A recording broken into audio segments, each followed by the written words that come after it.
Bueno, hoy tenemos un programa muy legal, ¿sí o no? Tenemos con nosotros el doctor Sebastián Betancur, él es abogado especializado en Derecho de Familia y pues vamos a abrir también las líneas y vamos a estar muy pendientes de nuestro Facebook y el Twitter con las consultas que puedan tener y aprovechar la asesoría de los expertos que nos visitan. Bienvenido, doctor, y gracias por estar acá. Muchas gracias, Olga, Lucero y Marcela, por esta cordial invitación que nos han generado y un cordial saludo para toda la audiencia que nos ve en este momento. Desde el punto de vista legal, ¿en qué momento se consolida una violencia intrafamiliar? Una violencia intrafamiliar, afortunadamente, el legislador ha sido muy generoso y muy amplio porque él no ha puesto casos específicos, una lista detallada de cuáles son los casos de violencia intrafamiliar. Cualquier tipo de agresión, no necesariamente física, verbal o inclusive hay violencia también por omisión, por ejemplo, silencios, por ejemplo, el no hablar, por ejemplo, el no dirigirse al núcleo familiar, eso también puede entrarse como, o considerarse mejor como violencia intrafamiliar, es decir, el espectro que abarca la violencia intrafamiliar es bastante amplio en la medida en que nuestra Constitución y nuestras leyes le ponen un gran énfasis a la hora de protegerla. E incluso, por ejemplo, lo que es el patrimonio familiar, en caso de detrimento, también se podría considerar una violencia intrafamiliar en algunos casos. Claro, porque muchas veces el comportamiento de uno de los cónyuges, en el sentido de ser un dilapidador, en el sentido de ser un derrochador, un derrochón, pues eso puede llevar a la ruina y a la miseria de la familia. Eso también, si esas conductas son reiteradas, si esas conductas son manifiestamente abiertas con la intención de generar ese daño, también podría caer eventualmente dentro del rango de la violencia intrafamiliar. ¿Cómo es ese proceso de generar una demanda al respecto? Porque muchas personas sé que se abstienen de demandar, primero porque puede ser un proceso doloroso, largo, claro, y segundo porque puede requerir muchísimo dinero al tener que contratar un abogado, alguien que maneje el caso. Correcto. ¿Cómo se maneja este proceso? Bien, desde el punto de vista de la violencia intrafamiliar, pues allí hay un universo de cosas. Podemos decir que hay dos grandes vertientes, digámoslo así. Por el lado penal, tratándose de un delito pues que inclusive tiene pena de cárcel, que ya no es un delito que bastaba o que había que esperar a que la víctima fuera y denunciara. No, ya en este momento, si un policía, si cualquier servidor público, un fiscal u otra persona denuncia, perfectamente el Estado está obligado a adelantar la investigación penal para que entonces a ese agresor, a ese presunto agresor, porque igual tenemos que esperar una sentencia, a ese presunto agresor entonces sea condenado y entonces pague pues la pena de prisión que a ello tiene lugar. Por ese lado pues penal, es decir, solamente basta con ir a cualquiera de las unidades de reacción inmediata de la Fiscalía de nuestra ciudad y allá cualquier funcionario le recibe la denuncia o llamar a la línea 123 telefónica y allí también entonces, si es del caso, se desplaza una unidad de policía a su lugar y entonces allí se hace la atención. Ya por el otro lado, si la violencia intrafamiliar puede tener consecuencias o incidencias desde el punto de vista ya del derecho de familia, pues ya habría que entrar a ver, por ejemplo, que esa violencia intrafamiliar es perfectamente una causal para el divorcio. Esa violencia intrafamiliar, si es reiterada, si es repetitiva inclusive, o si ha atentado contra la vida o la integridad personal, no solamente tiene esa sanción penal de la que hablábamos, sino que inclusive también puede dar lugar a que ese padre o esa madre, agresor o agresora, sea privado de la patria potestad. ¿Qué es esto de la patria potestad? Es el conjunto de derechos y obligaciones obviamente que hay entre padres e hijos. Entonces, si la violencia intrafamiliar obviamente que todas son muy graves, pero se llega al punto de amenazar tanto la existencia del núcleo familiar, en ese caso puede darse lugar a que se pierda la patria potestad. También hablando de la patria potestad, ¿qué pasa por ejemplo con una madre o un padre que simplemente se separa de los hijos? Desaparece el programa. Se desaparece y a los 3 años, 4 años regresa como si nada a querer ejercer su función de padre y resulta que ya tenían un acuerdo donde cada 15 días tenía que ver al hijo. Si uno no ha hecho un proceso de patria potestad, porque sé que eso es algo también muy complejo, claro, uno estaría obligado como madre o como padre, sí, bien pueda salga, porque es que si no, entonces el sancionado soy yo bajo la ley si no permito ese tipo de salidas, o cuál sería su recomendación para uno, ante un padre ausente, un padre que abandona a sus hijos, uno poder tener el control y evitar que el día de mañana quiera aparecer y encima jugar con el patrimonio, ¿no? Porque él seguirá teniendo derechos sobre el patrimonio.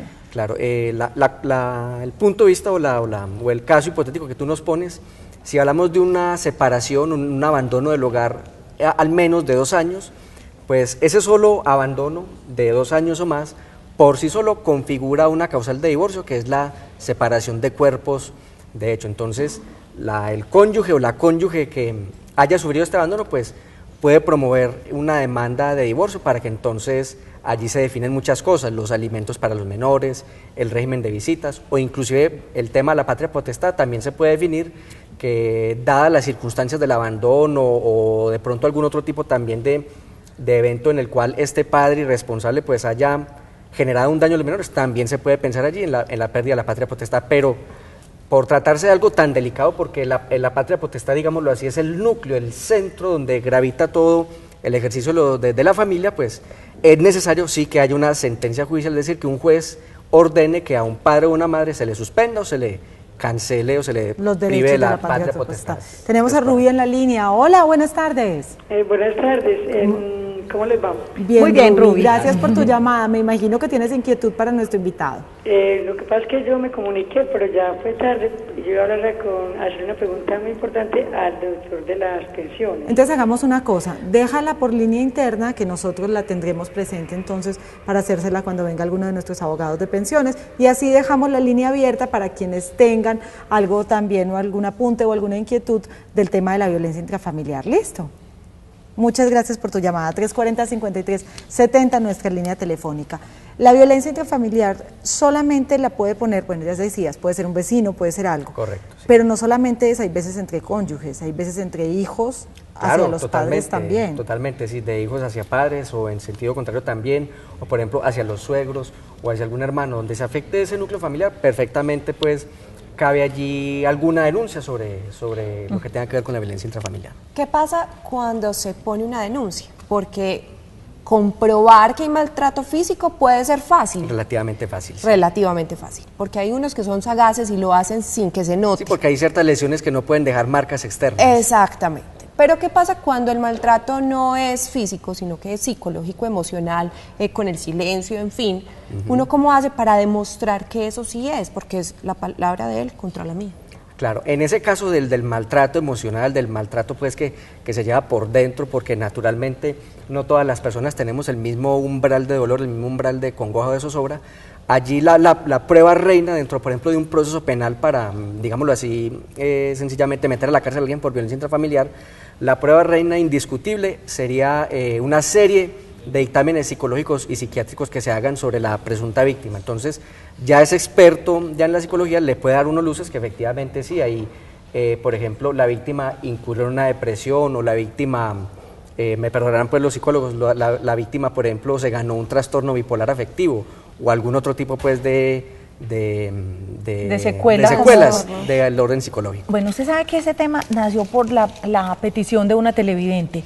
Tiene un hermano menor de edad, la mamá se volvió a casar, el nuevo esposo de la mamá es maltratador y encima se quiere quedar con todo. Entonces ya la señora empezó a pasar cosas a nombre de él y todo. Ella dice, ¿yo qué hago? O sea, y la mamá no les cree, está completamente ciega y hace lo que diga el hombre.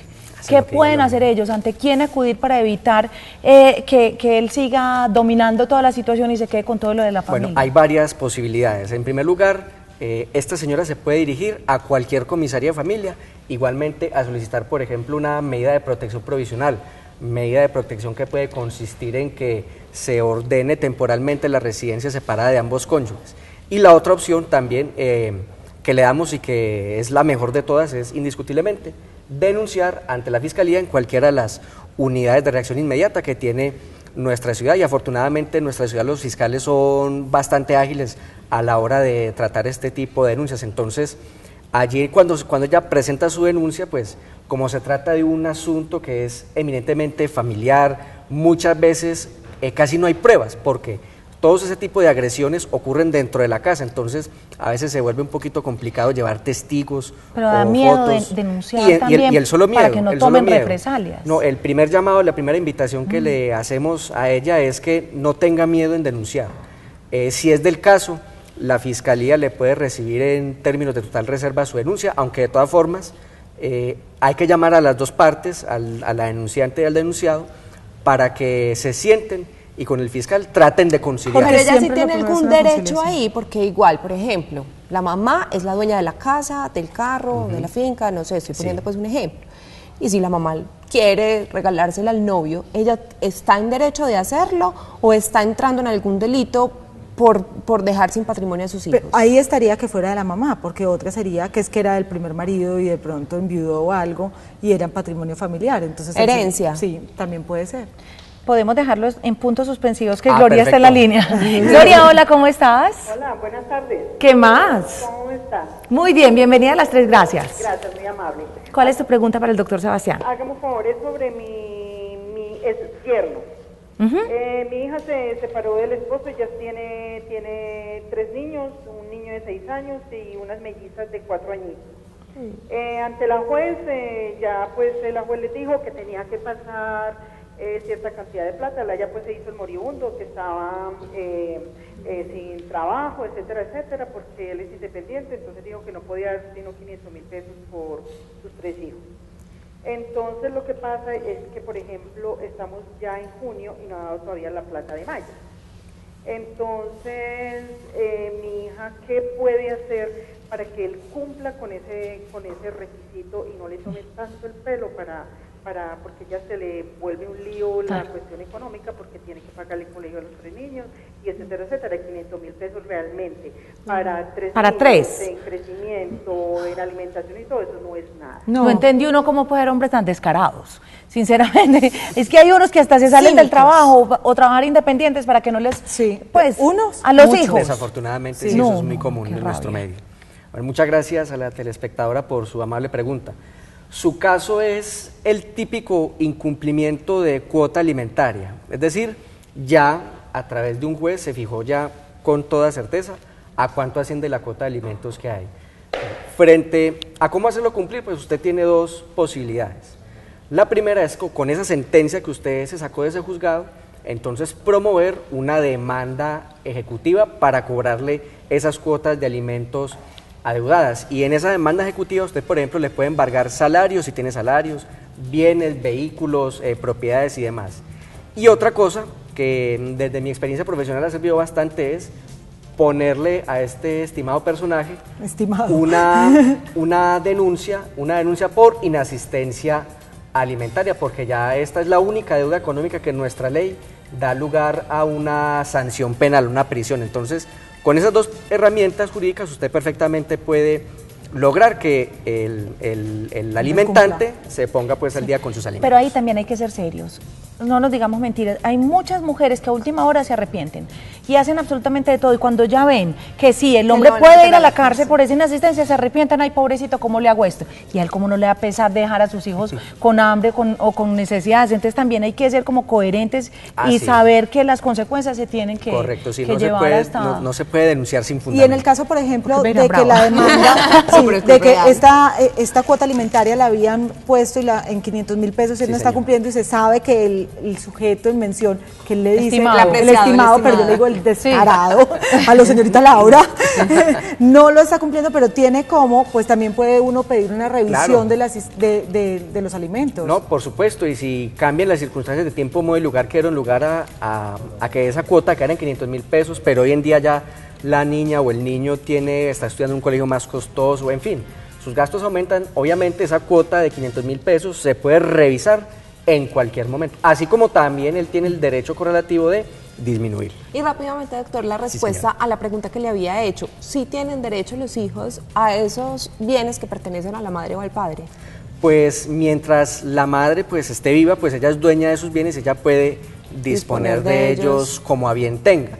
Ya pues sería ya cuestión de entrar ya de pronto con un poquito más de lupa si esos bienes son de la sociedad conyugal o no, o si se liquidó, en fin, pero en principio esos bienes son de ella y puede pues... Porque también si es de un divorcio, que le quedó a ella pues como parte, a las hijas también parte, ella puede disponer de en cierta medida y porcentaje. De la parte de ella, no la de los hijos. De la parte de ella, claro, cuando hay divorcio civil, sociedad conyugal, es decir, lo que se adquirió durante todo el transcurso del matrimonio, es de cada cónyuge mientras está el matrimonio vivo, pero cuando la sociedad conyugal y cuando haya divorcio, pues hay que liquidar la sociedad conyugal, y entonces todos los bienes que se hayan adquirido en vigencia, es decir, cuando el matrimonio estaba en pie, son de ambos cónyuges, entonces hay que liquidarlos, es decir, partir a la mitad tanto las deudas como los bienes que hayan, y entonces eso se reparte equitativamente entre ambos esposos, Que entre pida ambos cónyuges. asesoría, que vaya realmente al abogado, pero Sí. urgente. Nosotros queremos comprometerlo para que nos siga acompañando en supuesto. programas futuros, doctor. Me va a permitir dar esta página.